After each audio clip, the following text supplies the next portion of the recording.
अऊज़ु बिल्लाहि मिनश शैतानिर रजीम। बिस्मिल्लाहिर रहमानिर रहीम। Dear students, अस्सलामु अलैकुम व रहमतुल्लाहि व बरकातुहू। वालेकुम अस्सलाम व रहमतुल्लाहि व बरकातुहू व मग़फ़िरतुहू व दख़लल जन्नह। रब्बि इश्रह ली सदरी व यस्सिर ली अमरी वहलुल उक़दतम मिन लिसानी यफ़क़हू क़ौली। Rabbi ज़िदनी इल्मा rabbi ज़िदनी इल्मा rabbi ज़िदनी इल्मा। अल्लाहुम्मा इन्नी अस्अलुका इल्मन नाफ़िअ व रिज़्क़न तय्यिबा व अमलन मुतक़ब्बला। अल्लाहुम्मा अल्लिमनी अल-किताब वल हिसाब। अल्लाहुम्मा ज़क्किरनी मिन्हु मा नसीतु व अल्लिमनी मिन्हु मा जहिलतु। अल्लाहुम्मा ख़ुज़ बियदिक। फिर बच्चों, आज हम लोग physics 9th class chapter number 2 का लेक्चर नंबर 8 स्टार्ट करने जा रहे हैं। और आज के इस लेक्चर में हमारी जो बातचीत है, जो हमारी गुफ्तगू है, वो गुज़रे वाला टाइप्स ऑफ वेक्टर्स के बारे में। तो पहली टाइप जो वेक्टर्स की है उसे हम यूनिट वेक्टर कहते हैं। कौन सा वेक्टर? Unit vector. तो इसकी डेफिनेशन क्या है? A vector whose magnitude is unity. Unity mean 1। एक ऐसा वेक्टर जिसका मैग्नीट्यूड क्या हो? 1 यूनिट हो, इज कॉल्ड यूनिट वेक्टर। वो क्या कहलाता है? यूनिट वेक्टर कहलाता है। ऐसा वेक्टर जिसकी डायरेक्शन कोई भी हो, जिसकी डायरेक्शन कोई भी हो लेकिन उसका मैग्नीट्यूड 1 यूनिट हो, ठीक है, and is directed along the direction of A given vector. अब गिवन वेक्टर के जैसे आपका एक वेक्टर है f, तो उस वेक्टर की डायरेक्शन में एक ऐसा वेक्टर जिसका मैग्नीट्यूड क्या हो? 1 यूनिट। या मैं सादा अल्फाज में ये कहा करता हूं कि एक ऐसा वेक्टर जिसका मैग्नीट्यूड 1 यूनिट हो और डायरेक्शन कोई भी हो, उसे हम क्या कहते हैं? यूनिट वेक्टर कहते हैं, ठीक है। Is called unit vector of the given vector.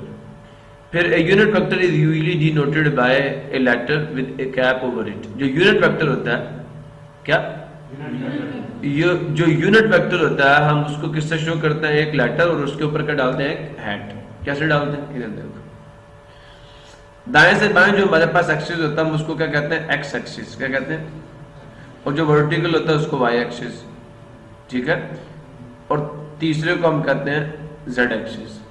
वो यूनिट वेक्टर जो एक्स एक्सिस की डायरेक्शन में होता है उसे आई यूनिट वेक्टर कहते हैं। उसकी रिप्रेजेंटेशन क्या? आई डाल के उसके ऊपर क्या डाल दे? हैट। जे यूनिट वेक्टर वाई एक्सिस के सिम्त में जे यूनिट वेक्टर होता है, और जेड एक्सिस की डायरेक्शन में कौन सा यूनिट वेक्टर होता है? के यूनिट वेक्टर। अब मेरी बात गौर से सुनना, इस दीवार को देखो, एक लाइन आपकी तरफ आ रही है, आ रही, ये लाइन आपकी तरफ आ रही है, ऐसे ही एक लाइन ऊपर जा रही है और एक लाइन उधर पे जा रही है। अगर आप इस दीवार को देखो तो एक लाइन ऊपर से नीचे और एक लेफ्ट टू राइट जा रही है ना। अगर मैं ये जो लेफ्ट टू राइट जा रही है इसको एक्स एक्सिस कह दूं, और जो ऊपर से नीचे जा रही है उसको वाई एक्सिस कह दूं, तो ये जो आगे की तरफ लाइन जा रही है इसको हम क्या कहेंगे? Z axis. समझ आया? क्लियर हुआ नहीं हुआ? वैसे ही एक प्लेन बनाएगी, लेकिन जैसे तीसरा एक्सिस मिलेगा तो फिर स्पेस के अंदर कोऑर्डिनेट्स जो है उन्हें हम प्लॉट कर सकते हैं, या स्पेस के अंदर जो पॉइंट्स हम उन्हें प्लॉट कर सकते हैं। क्लियर हुआ नहीं हुआ? तो उधर वाला बात क्या हो रही थी कि वो यूनिट वेक्टर जो पॉजिटिव एक्स एक्सिस की डायरेक्शन में या एक्स एक्सिस की डायरेक्शन में होता है उसे कहते हैं आई यूनिट वेक्टर, और जो वाई एक्सिस के सिम्प में होता है उसे जे यूनिट वेक्टर कहते हैं, और जो जेड एक्सिस के सिम्प में होता है उसे के यूनिट वेक्टर कहते हैं। क्लियर हो गया? अब उधर वाला इक्वल वेक्टर्स क्या होते हैं? बेटा याद रखिएगा, ऐसे दो वेक्टर्स जिनका मैग्नीट्यूड भी सेम हो और डायरेक्शन भी सेम हो।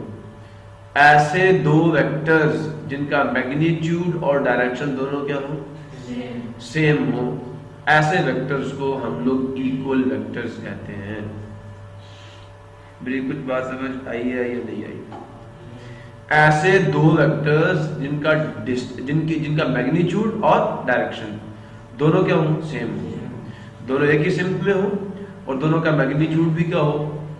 सेम हो, तो हम उन्हें क्या कहते हैं? इक्वल वेक्टर्स कहते हैं। प्रॉब्लम किसी को? देखो ये एक वेक्टर था जिसका मैग्नीट्यूड 10 न्यूटन है और उसकी डायरेक्शन, उसी सिम्प में दूसरा वेक्टर है बी, उसी सिम्प में दूसरा वेक्टर है जिसका मैग्नीट्यूड 10 न्यूटन है। दोनों का मैग्नीट्यूड सेम हुआ, डायरेक्शन सेम हुई, दोनों इक्वल। लेकिन अगर दोनों का मैग्नीट्यूड सेम ना होता और डायरेक्शन सेम होती तो हम इन्हें कहते हैं इक्विवेलेंट वेक्टर्स। कौन से वेक्टर्स? इक्वल नहीं, इक्विवेलेंट वेक्टर्स। प्रॉब्लम किसी को तो two vectors having same directions, ठीक है, एंड मैग्नीट्यूड, सुन रहे हो, दो वेक्टर्स जिनकी डायरेक्शंस क्या हो, सेम हो।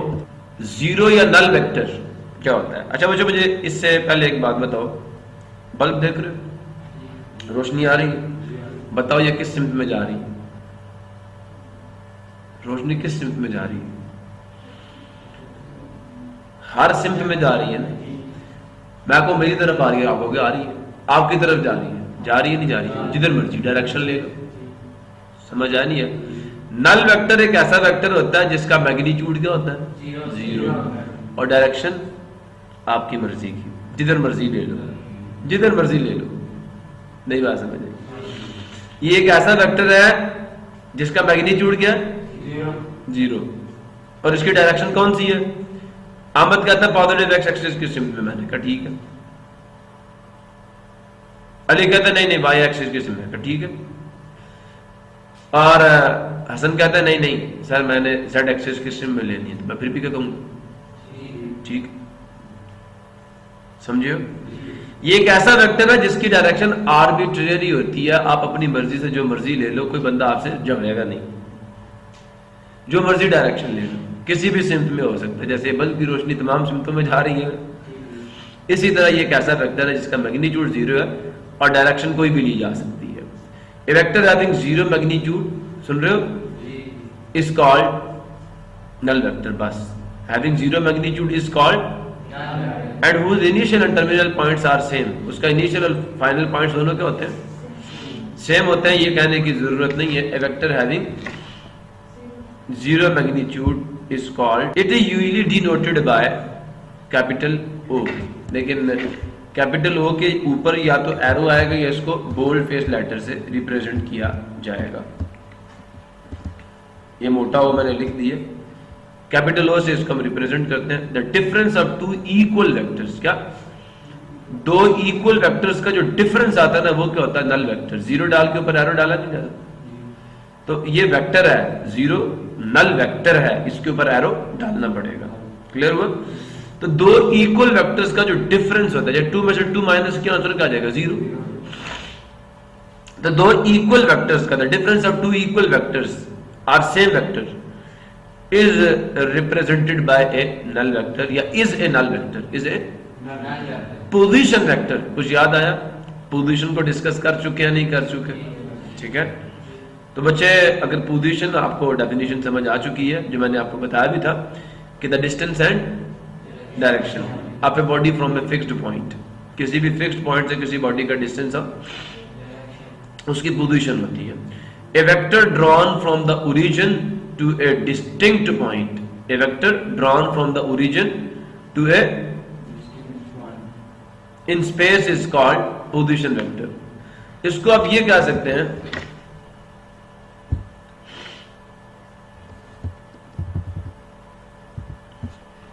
a vector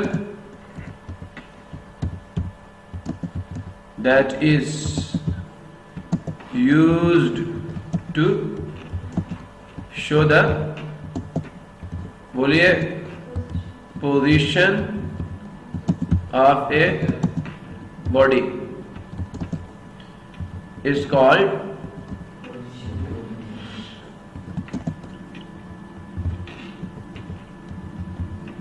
position vector। Problem किसी क्लियर हो गया सबको? जनाब पोजीशन वेक्टर की जो डेफिनेशन है, vector that is used to show the position of a body is called position vector. Terms associated with motion.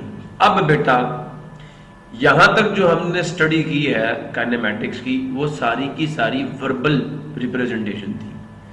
यहां तक अभी तक जो कुछ भी हमने किया है वो वर्ड्स में मोशन को बयान किया। किसमें बयान किया?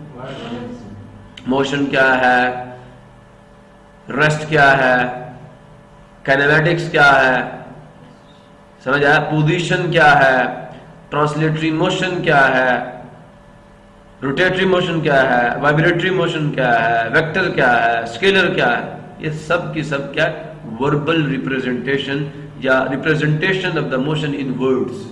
प्रॉब्लम किसी को? अब बेटा जो हम सीखने जा रहे हैं ये होगी, गौर से सुनना, मैथमेटिकल रिप्रेजेंटेशन ऑफ मोशन। अब जो हम करने जा रहे हैं ये मोशन को with the help of numbers या मैथमेटिकल फार्मूला ही हम लोग शो करने जा रहे हैं। तो कहते हैं when dealing with motion we come across various terms. When, जब, टर्म्स का मतलब पहले बता दूं, टर्म्स का मतलब क्या होता है? इस्तिलाहात, अल्फाज एसोसिएटेड, जो मुताल्लिक हैं, जुड़े हुए हैं विद मोशन, किसके साथ? हरकत के साथ। मोशन कहते हैं हरकत को। When dealing with motion, when, जब, डीलिंग, जब हम लोग क्या कर रहे हो, बातचीत कर रहे हो, मुबाहिसा कर रहे हो, किसके साथ? हरकत के साथ। वी कम अक्रॉस, तो हमारा सामना होता है वेरियस टर्म्स, मुख्तलिफ इस्तिलाहात के साथ, such as position of an object, हम पहले कर चुके हैं। The distance covered by it, उसने कितना डिस्टेंस मूव किया।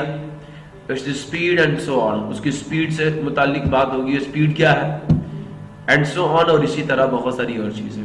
लेट अस, आइए एक्सप्लेन, तशरीह करते हैं, वाज़ेह करते हैं सम ऑफ द टर्म्स यूज्ड, कुछ इस्तिलाहात की या अल्फाज की जो कि इस्तेमाल होते हैं। पोजीशन की डेफिनेशन पे किसी को कोई प्रॉब्लम हो, थोड़ी देर पहले मैंने आपको बताई क्या होती है पोजीशन की definition? The distance and direction of a body from a fixed point is called. आपसे एक बंदा पूछता घी मिल चौक किधर है, तो अली हसन क्या देता है जी, वो इस तरफ है, इस तरफ। तो पास जैन खड़ा था, उसने ला के बोला अली हसन तेरी तबीयत तो ठीक है, घी मिल चौक किधर है, किधर है? देखा, बिल्कुल सारे इशारे ठीक बताओगे, इधर है, इधर। डायरेक्शन बताओगे, नहीं बताओगे। फिर वो पूछेगा कितनी दूर है, तो जनाब हसनैन साहब क्या बोले, कितनी दूर है, कितनी दूर है? 1.1 किलोमीटर, तकरीबन 1 किलोमीटर, 1000 मीटर के डिस्टेंस पे यहां से गेमिल, यहां से गेमिल तक का जो डिस्टेंस है वो कितना? 1000 मीटर या 1100 मीटर। मेरी कुछ बात समझ आ रही नहीं आ रही? अब मैं आपको एग्जैक्टली कैसे बता रहा हूँ, क्योंकि आज मैं घर में बैठा हुआ था तो मैं वहां पे मैप देख रहा था, तो मैंने उस मैप पे देखा कि जो स्कूल का डिस्टेंस है मेरे घर से, मेरा घर है गेमिल चौक के बिल्कुल साथ, तो वहां तक जो डिस्टेंस था वो कितना था? 1100 मीटर, 1.1 किलोमीटर। क्लियर हो गया? तो अब अगर मैं डायरेक्शन मेंशन ना करूं तो क्या मेरे घर पे पहुंच जाएगा? गेमिल चौक तो पहुंच जाएगा। गूगल मैप के ऊपर वो बता रही होती है ना साथ साथ कि go 100 meters forward and then take the left turn, फिर कहती है मूव फॉरवर्ड और 2 kilometers and then take the right turn. कहती है नहीं कहती? अगर वो डायरेक्शन आपको ना बताएं तो क्या पहुंच जाएंगे? नहीं पहुंचेगा ना। तो बेटा मैंने आपको पहले बताया पोजीशन क्या होती है, the distance and direction of a body from it. ये किसी का घर है जिसको उसने एच से शो किया, नजर आ रहा है सबको? ये एस से उसने अपने घर को शो किया और एस से स्कूल को शो किया। तो अपने घर से स्कूल तक का जो डिस्टेंस है और जो डायरेक्शन है उसको उसने इस वेक्टर से शो किया। Position of the school S from the home H, ये पोजीशन वेक्टर बता रहा है। प्रॉब्लम दीजिए इस फिक्स पॉइंट से इसका डिस्टेंस क्या और इसकी डायरेक्शन क्या है। So the term position describe the location of a place और ए पॉइंट। जो पोजीशन का लफ्ज है डिस्क्राइब्स, ये बयान करता है द लोकेशन, किसको? मुकाम को। ऑफ ए प्लेस एक जगह के, आर ए पॉइंट या एक नुक्ते के, with respect to some reference point, with respect to के लिहाज से, रेफरेंस पॉइंट किसी हवाले के मुकाम के लिहाज से या किसी मशहूर मुकाम के लिहाज से। कॉल्ड ओरिजिन हम उसको किसका नाम दे देते हैं? जब हम X axis Y axis plot करेंगे तो जो ओरिजिन होगा वो हमारे एच पे होगा। किस पे होगा? फॉर एग्जाम्पल, मिसाल के तौर पर, you want to describe the position of your school from your home. मिसाल के तौर पर आप अपने घर की जो पोजीशन है, जो उसका मुकाम है, उसे बयान करना चाहते हैं with respect to your school, अपने स्कूल के, अपने घर के लिहाज से। फिर गौर से सुन ले, for example, you want to describe the position of your school, आप अपने स्कूल की पोजीशन को बयान करना चाह रहे हैं with respect to your home या फ्रॉम योर होम, अपने घर से। Let the school be represented by capital S, ठीक है, and the home by capital H. समझ आ गया? फर्ज कीजिए आपका स्कूल जो वो कैपिटल एस से हम रिप्रेजेंट कर रहे हैं और जो आपका घर है उसको कैपिटल एच से रिप्रेजेंट कर रहे हैं। The position of your school from your home will be represented by a straight line H S. जो आपके घर की पोजीशन है किसके लिहाज से, या आपके जो स्कूल की पोजीशन है with respect to your home, हम उसको एक लाइन एच एस से रिप्रेजेंट कर रहे हैं, ठीक है। The position of your school from your home will be represented by a straight line, जिसको हम रिप्रेजेंटेटिव लाइन भी कहते हैं, H S in the direction from your home to your school as shown in the figure number 2.16। जैसे कि शक्ल number 2 चाहिए अक्षर में आपको दिखाया गया। तो ये जो लाइन है ये पोजीशन वेक्टर है, जिसकी टेल ओरिजिन पे और हेड किस पे, आपके डेस्टिनेशन पे, आपके मुकाम पे, जहां पर अपने डेस्टिनेशन का मतलब होता है मंजिल, आपकी मंजिल, आपका हदफ है। प्रॉब्लम किसी को? तो जनाब ये पोजीशन की डेफिनेशन मैंने आपको बता दी थी पहले भी। The distance and direction of a body from a fixed point is called its position. याद आया? Following tools are required to specify the position of a body suitable scale frame of reference. कुछ याद आया? Frame of reference हमें दो चीजें provide करता है, एक डायरेक्शन इंडिकेटर प्रोवाइड करता है, दूसरा पॉइंट ऑफ रेफरेंस प्रोवाइड करता है। Position is a vector quantity. कुछ याद आया? पोजीशन वेक्टर क्या होता है? A vector which is used to represent the position of a body is called position vector. ये स्लाइड में आपको पहले भी पढ़ा चुका हूं। याद आया कुछ? जनाब, डिस्टेंस एंड डिस्प्लेसमेंट। एक बॉडी जो है, मेरी बात गौर से सुनना, उसने अपनी हरकत के दौरान जिस रास्ते को फॉलो किया, जिस रास्ते को, उस रास्ते की, उस मुकम्मल रास्ते की जो लंबाई है उसको हम क्या कहते हैं? डिस्टेंस कहते हैं। The total length of a path followed by a body covered by a body during its motion is called it's distance. मेरी बात सुन रहे हो? एक बॉडी ने चलना शुरू किया एक पॉइंट से, तो कहीं घूमी भी फिर भी, जो उसने पाथ बनाया बड़ा जिगजैग सा पाथ बनाया। जैसे मैं उस दिन आपको बटरफ्लाई की फ्लाइट के बारे में बता रहा था, ठीक है। जब एक तितली उड़ती है तो उसका जो पाथ ऑफ मोशन होता है वो स्ट्रेट लाइन तो होता नहीं है, बड़ा टेढ़ा मेढ़ा रास्ता होता है, ऐसा ही है ना। तो वो सारा रास्ता जो एक बटरफ्लाई ने अपनी फ्लाइट के दौरान कवर किया, उस सारे रास्ते की लंबाई को बटरफ्लाई का कवर डिस्टेंस करेगा। इसमें डायरेक्शन मेंशन नहीं होगी, सिर्फ लेंथ निकालनी है उस पाथ की जिस पे बटरफ्लाई ने ट्रेवल किया, बगैर सिमत की परवाह किए। सिमत का कोई अमल दखल ही नहीं है उसके अंदर। मेरी बात समझ आई है? नहीं आई? नहीं समझे मेरे ख्याल में, समझे हो? पक्का? अच्छा, आइए फिर जरा थोड़ा सा मैं आपसे बातचीत कर ही लेता हूं। मैं बटरफ्लाई की फ्लाइट की बात कर रहा था।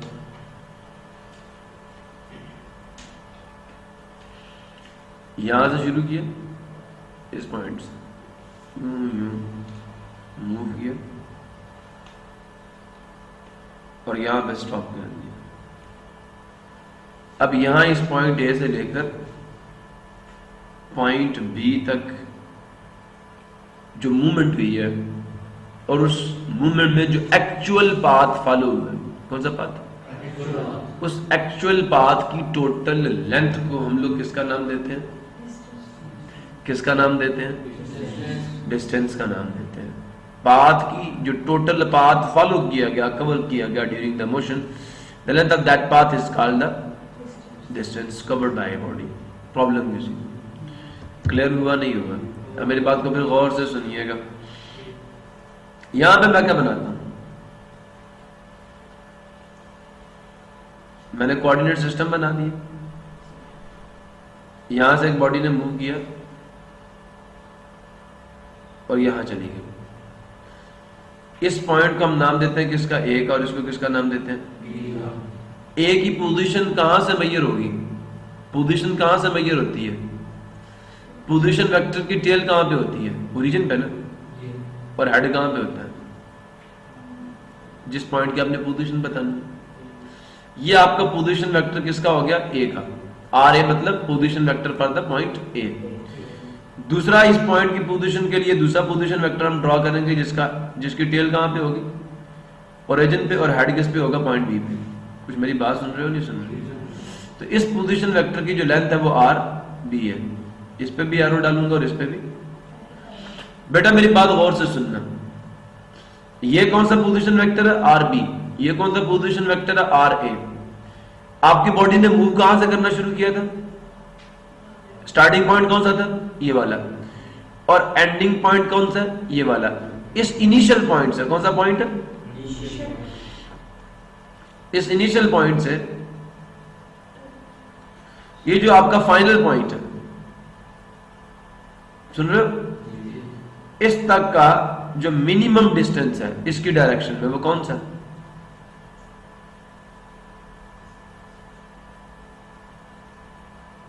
उसकी टेल यहां पे होगी और हेड कहां पे होगा, बी पे ना।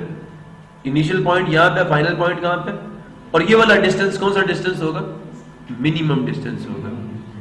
और ये किसको शो करेगा, डेल्टा आर को। डेल्टा का मतलब होता है चेंज, क्या होता है, चेंज, और आर का मतलब क्या होता है, पोजीशन। तो ये किसको शो कर रहा है, चेंज इन, और change in position of a body को पता हम किसका नाम देते हैं,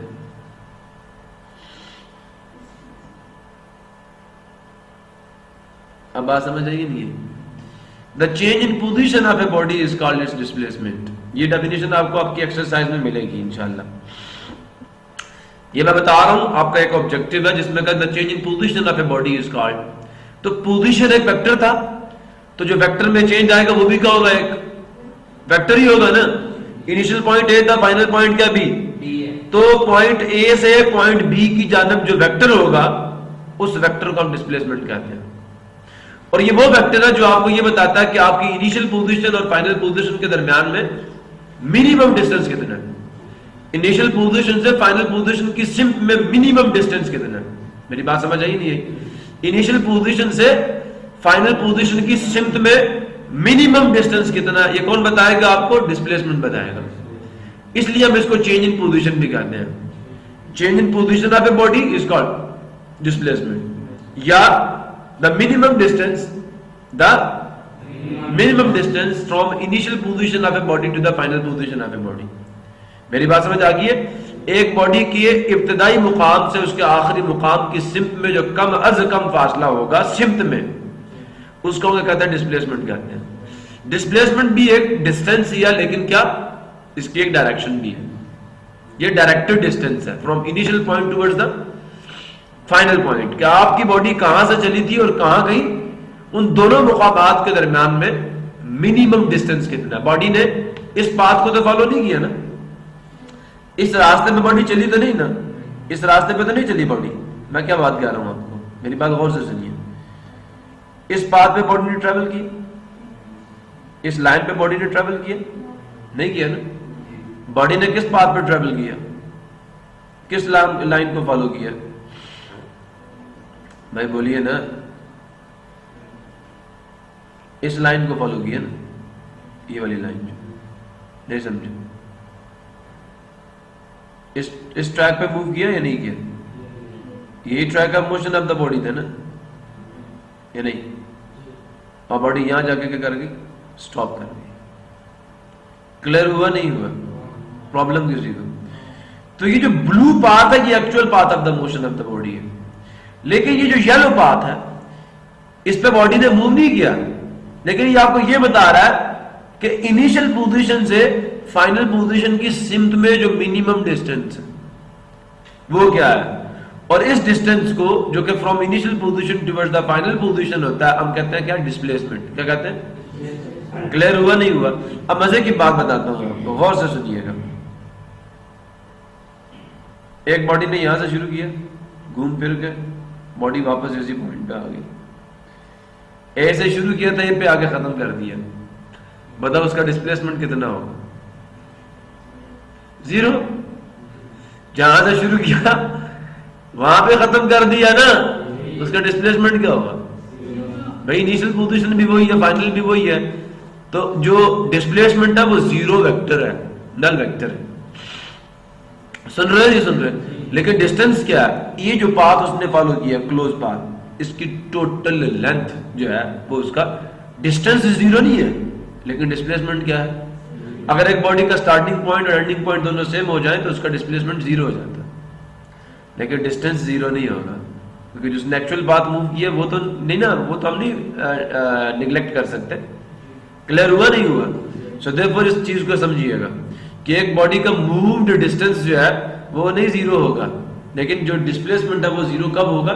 जब बॉडी का इनिशियल पॉइंट ऑफ मोशन और फाइनल पॉइंट ऑफ मोशन दोनों क्या हो जाए? सेम हो जाए, तो then the displacement of the body is null vector, is the 0 vector. अब कुछ समझे नहीं समझे? क्लियर हुआ? अच्छा ये तो बताओ, डिस्प्लेसमेंट का मैग्नीट्यूड और डिस्टेंस दोनों सेम कब होते हैं? डिस्प्लेसमेंट और डिस्टेंस मूव बाय बॉडी ये सेम कब होंगे? जब एक बॉडी स्ट्रेट पाथ पे मूव करेगी, स्ट्रेट पाथ पे मूव करेगी, तो उसका कवर डिस्टेंस और जो डिस्प्लेसमेंट है उसका मैग्नीट्यूड दोनों क्या होंगे? स्ट्रेट पाथ में जब बॉडी मूव करेगी फिर तो टेढ़ापन नहीं ना आएगा। मेरी बात नहीं समझे?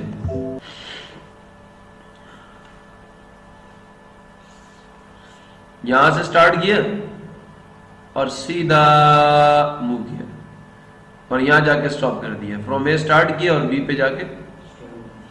अब मुझे बताइए, इनिशियल पोजीशन से फाइनल पोजीशन की डायरेक्शन में मिनिमम डिस्टेंस यही पाथ शो करेगा और यही एक्चुअल पाथ है। तो अब बताओ, डिस्टेंस और डिस्प्लेसमेंट का मैग्नीट्यूड दोनों सेम नहीं होंगे? डिस्टेंस और डिस्प्लेसमेंट कभी भी बराबर नहीं हो सकते। क्यों पता है? डिस्प्लेसमेंट एक स्केलर क्वांटिटी है, उसकी डायरेक्शन नहीं होती। क्या कहा मैंने? डिस्प्लेसमेंट एक, कैसे बेवकूफ हो वैसे? हाँ, डिस्प्लेसमेंट स्केलर क्वांटिटी है,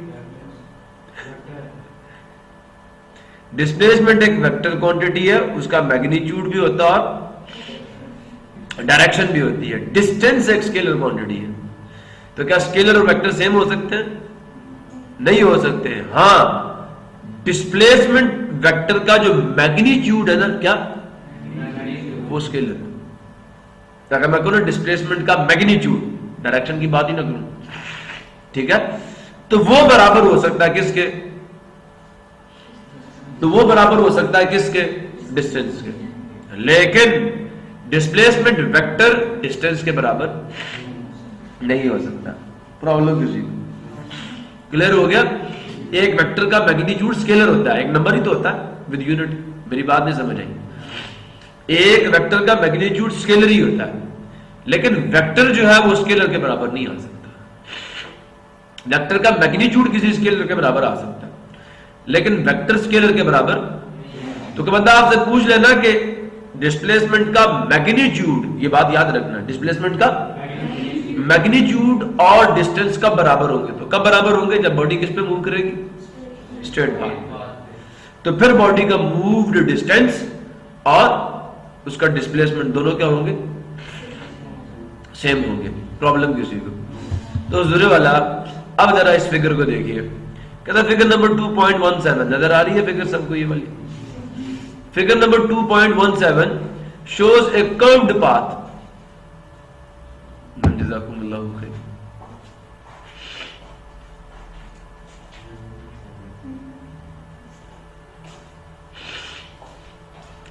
तो बेटा figure number 2.17 shows a curved path। कौन सा पाथ है बेटा?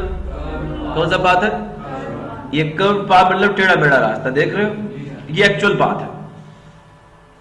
बोलते क्यों नहीं? ये एक्चुअल पाथ है, ठीक है। Let capital S be the length of the curved path between the 2 points A and B on it. ये इस पे 2 पॉइंट्स है, एक A और दूसरा क्या? इन दोनों पॉइंट्स के दरमियान में जो कर्व्ड पाथ है, ये वाला पाथ, ये वाला पाथ जो है, ठीक है।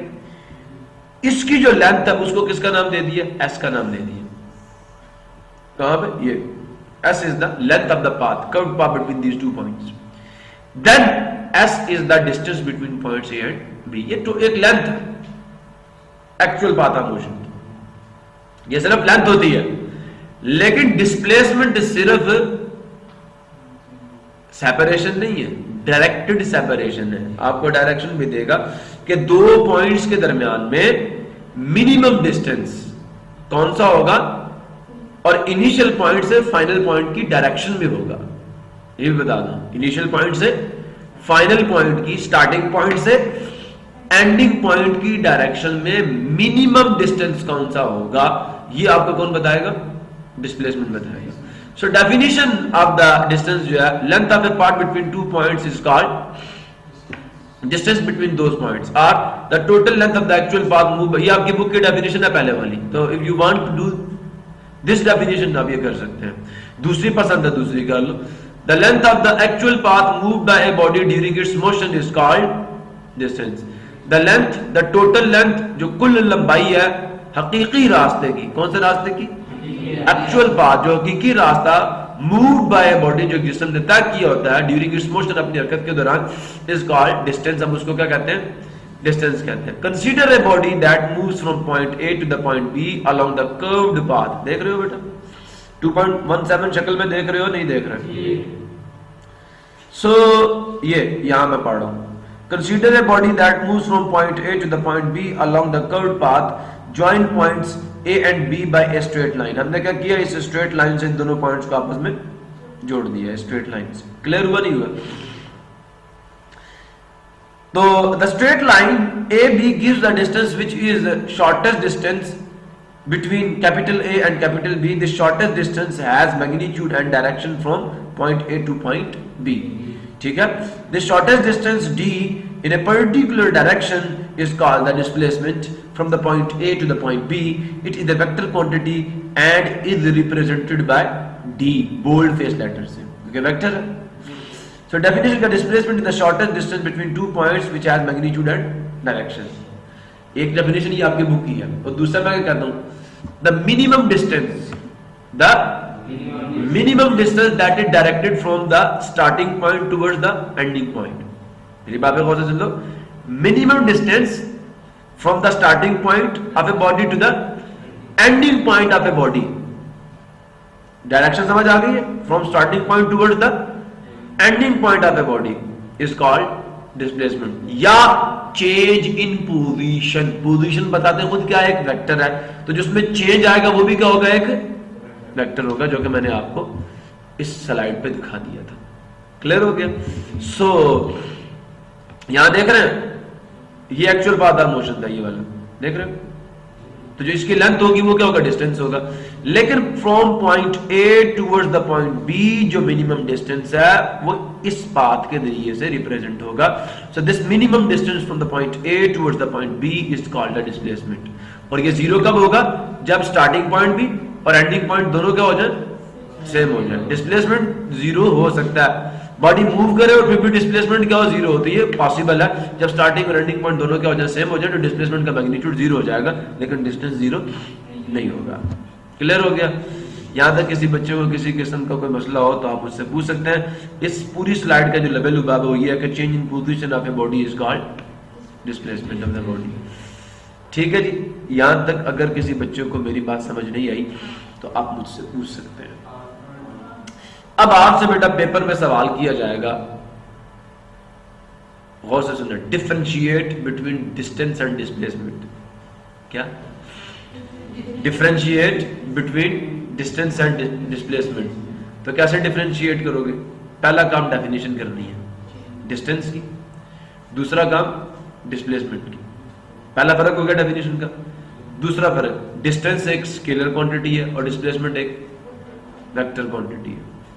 डिस्टेंस है मैग्नीट्यूड ओनली और डिस्प्लेसमेंट है मैग्नीट्यूड एंड डायरेक्शन।